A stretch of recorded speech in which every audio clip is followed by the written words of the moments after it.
Hello, this is Ron Paul with your weekly update for Monday, February 13th. Last month marked 44 years since the Supreme Court's Roe v. Wade decision creating a constitutional right to abortion.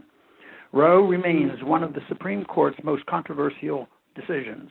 Even some progressive legal theorists who favor legalized abortion have criticized Roe for judicial overreach and faulty reasoning. Throughout my medical and political careers, I have opposed abortion. I believe abortion is the killing of an innocent human life and thus violates the non-aggression principle that is the basis of libertarianism. Unfortunately, many libertarians, including some of my close allies, support legalized abortion. These pro-abortion libertarians make a serious philosophic error that undermines the libertarian cause. If the least accountable branch of government can unilaterally deny protection of the right to life to an entire class of persons, then none of our rights are safe. While I oppose abortion, I also oppose federal laws imposing a nationwide ban on abortion.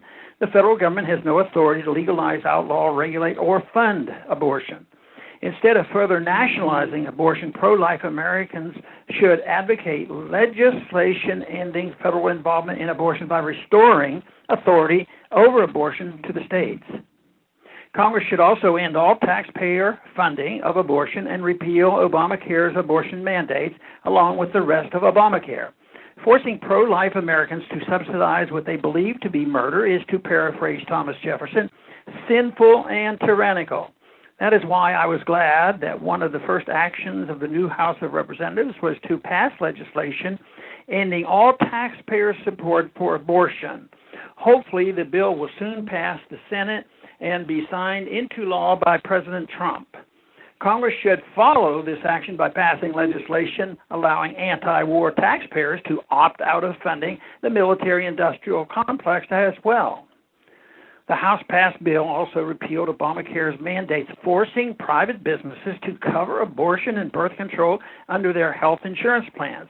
Of course, I oppose these mandates, but unlike many other opponents of the mandate, I oppose them because they violate the rights of property and contract, not because they violate religious liberty.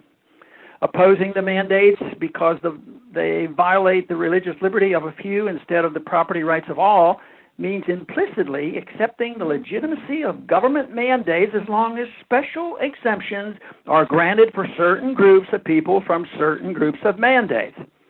President Trump has already protected pro-life taxpayers and unborn children by reinstating President Reagan's Mexico City policy.